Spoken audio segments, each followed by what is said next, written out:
오늘 만나볼 예술가는 총감독, 프로듀서, 그리고 지휘자 손성동 게스트입니다. 제가 만나본 예술가 중에서 정말 다양한 영역에서 이렇게 활동하고 계셔서 제가 질문을 좀 많이 준비를 했습니다. 네. 시작하기 전에 선생님 본인 소개 좀 먼저 부탁드릴게요. 네, 안녕하세요. 저는 서울아트심포니 오케스트라의 상임 지휘자 겸 음악 감독이고 또 SNG 음악연구소의 대표 그리고 한국 베트남 국제문화교류 프로젝트의 총감독을 맡고 있는 손성동입니다. 반갑습니다. 와, 본인 소개가 이렇게 길 줄은 몰랐어요. 하시는 일 너무 다양해가지고. 어렸을 때 어떤 계기로 음악을 또 시작하시게 됐는지 또 그 환경이 어땠는지 좀 궁금해요.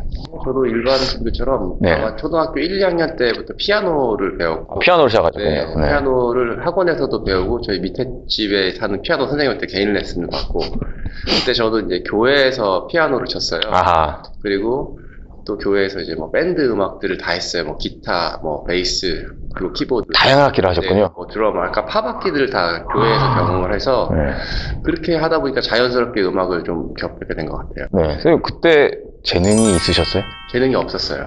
그거 선생님 본인 생각 아닙니까? 아니 저는 이제 가르쳐준 선생님들이나 이제 교회 형님들이 네. 진짜 못한다고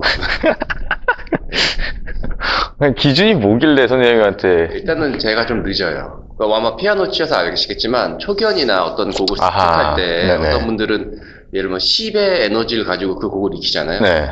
저는 한 120 정도를 켜야지만 네, 본인 실력이 그게 나오는. 이제 제 음악이 되고. 아하.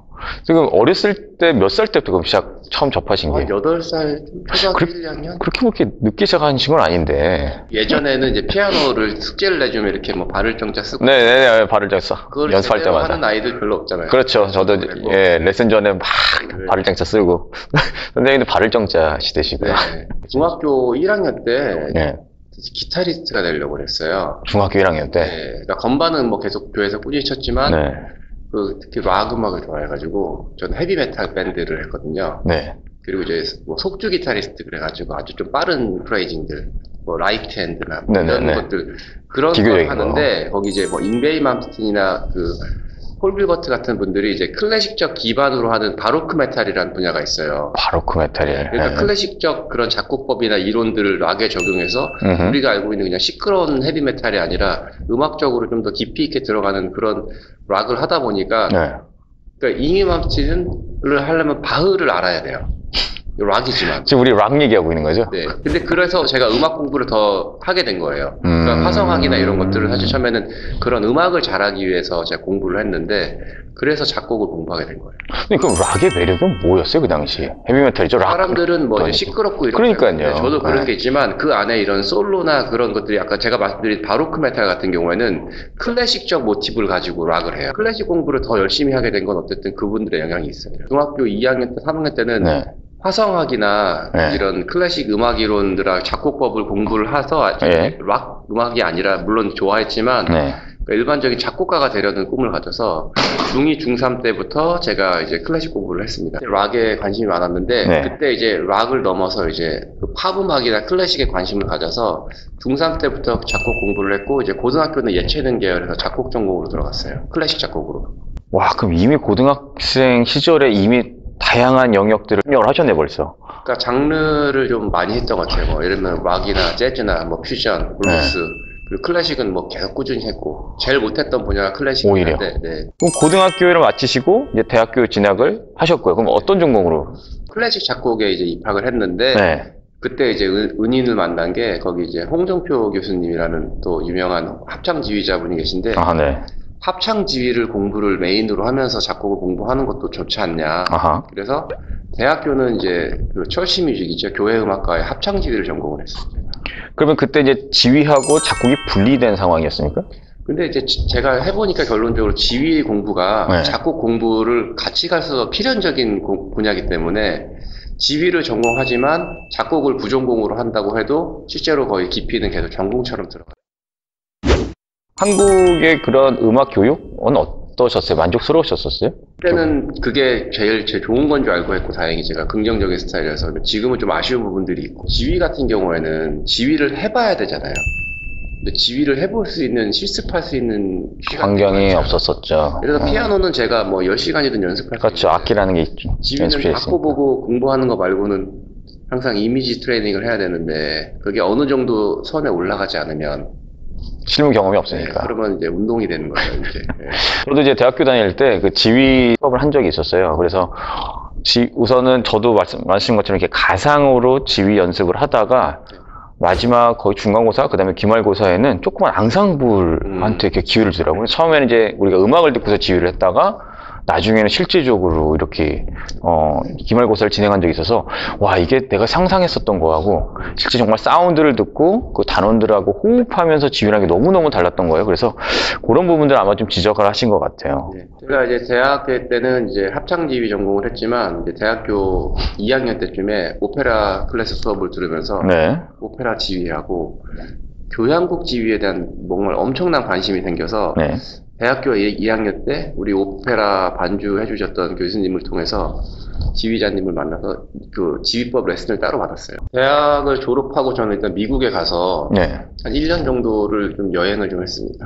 음악인들을 네. 만나고 싶어서 뭐 켄터키 루이빌에 가서는 재즈 뮤지션들을 좀 만나고 네. LA에 가서는 뭐 팝 뮤지션들 뭐 이제 저도 이제 아는 분들이 있으니까 지인들 통해서. 여행도 다니고 좀 잠깐 이제 음악보다 세상을 좀 경험하고 싶었었고 그리고 그렇게 하고 이제 돌아와서 이제 그 대학원 준비를 했죠. 오케스트라 지휘 전공으로.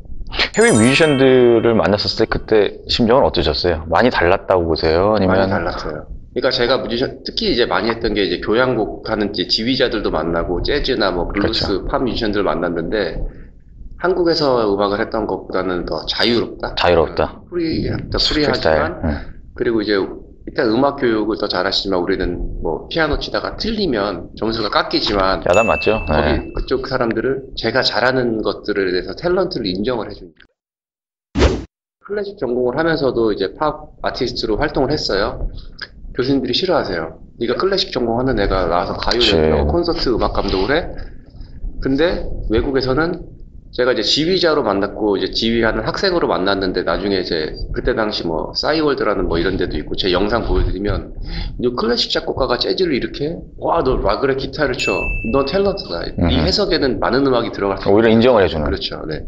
맞아요. 저도 이제 공부를 했었을 때 다른 영역이나 장르에 눈을 돌리면 마치 제가 이제 실력이 부족해가지고 다른 돌팔구를 찾을 것 같은 그런 이미지가 좀 있어서 한 길만 파라는 그런 얘기가 좀 많았었죠. 또 대학원에서 그럼 또 어떤 정확히 오케스트라 지휘 전공을 했어요. 그때 오케스트라 지휘시군요. 아하. 이제 대학원부터는 이제 정확히 이제 교향곡을 위주로 공부를 하고 싶어서 네, 교향곡 지휘에 몰두를 했죠. 교향악단들 지휘자 리허설에 몰래 들어가서 보는 게 그게 너무 큰 공부였던 거예요. 그냥 보는 것만도. 내가 직접 지휘하는 것도 아니잖아요. 그래서 리허설을 들어가는 거를 제가 이제 요령을 파악을 해서 보통은 단원인 척하고 이렇게 들어가서 저는 무대에서 이제 지휘자님들 하는 거 여기서는 이렇게 음악을 만들어가고 이 부분이 오케스트라의 어떤 보완할 점이 있구나 이런 부분들이 그리고 나중에는 이제 간이 커지잖아요 사람이 그 지휘자님이나 오케스트라 쉬는 시간에는 자연스럽게 매니저인 척 가서 그 지휘자 선생님 악보를 좀 보고 하고 그렇게 했죠. 제가 뭐 최고로 훌륭한 지휘자는 아니지만 그런 경험들을 한 리허설 관찰하는 걸로는 탑 클래스의 어떤 양을 가지고 있지 않을까. 연주회를 가면 우리가 그냥 연주 감상을 하잖아요. 하지만 이 과정을 잘 모르거든요. 그렇죠. 저도 외국에서 있었을 때 오픈 리허설이라는 데가 있어가지고 리허설은 과정을 관객들에게 오픈을 했더라고요. 그 리허설 우리가 완성된 항상 작품만 보다가 그 과정을 보니까 너무너무 신기한 거예요. 야, 얘네들도 서로 불화가 있고 안 맞고 연습하는 거 모습 보면서 이것들도 참 이 공개됐으면 어떻을까. 한국에 그래서 제가 아직 리허설 오픈된 걸 아직 못 들어봐서 그런지 모르겠는데 뭐 가끔은 있는데 지금 어떤 그런 이제 오픈한다는 의미가 있지 실제로 이제 어떤 내부적으로 그런 것들은 다 합의가 된 건 아니군요. 쫓겨난 적이나 이런 건 없으세요? 걸려가지고? 있죠. 있어요? 네. 나중에는 그 외국의 한 지휘자가 한국에 1년에 한 3-4번 오시는데 제가 거길 갔더니 매니저 통해서 오라고 너 뭐냐고 계속 보이니까. 사실은 제가 지휘 공부한 학생인데 이 선생님 리허설이 너무 보고 싶어서 왔다. 그러니 갑자기 악보 갖고 왔냐고 영어로 악보 갖고 왔냐고 갖고 왔습니다. 나도 그랬다고. 야 너 좋다 괜찮다 이런 성격 좋다. 한 번을 리허설 갔다가 아예 걸린 적이 있어요. 예술전당 직원한테. 그래서 제가 매니저분 담당자 좀 과감하게 담당자분 오세요. 그래서 구석으로 데려가서 사실은 제가 지휘 공부한 학생인데 사실 이 리허설을 너무 보고 싶다고. 만약에 저를 들여보내주시면 미래의 지휘자 한 분을 후원하는 거라고. 근데 그분이 갑자기 잠시만요. 그러더니 무전으로 누구누구 오세요. 그러더니 이분 들어가게 해드리라고 하더라고요. 어떤 우리나라의 최고의 어떤 지휘자가 외국에서 오셨는데 그 타이밍을 놓쳤어요. 제가 단원이랑 들어가는. 근데 거기가 시큐리티가 보안을 문을 다 잠가놨더라고요. 어허. 그때 제가 어떻게 했냐면 차에 가서 좀 큰 총보를 갖고 와서 문을 당당하게 두드렸더니 나오시더라고요. 누구냐? 누구누구 지휘자님 제자인데 지금 심부름으로 차에 갔다 오고 있다. 빨리 문 열어라. 늦었다가. 그러냐고. 그래 들어왔어요. 그거 영화인데요, 이거는? 근데 뭐 이런 일이 저 너무 많았어서. 네. 네. 야, 나름 또 이제 노하우도 생기시고, 네. 그죠? 합창 지휘와 오케스트라 지휘, 요 차이가 어떤 걸까요? 아마 성악을 베이스로 하신 분들이 합창지휘를 많이 하세요. 네네, 아무래도 그렇겠죠. 발성 코칭이나 어떤 음악, 그런 성악적인 기법들을 필요로 하니까.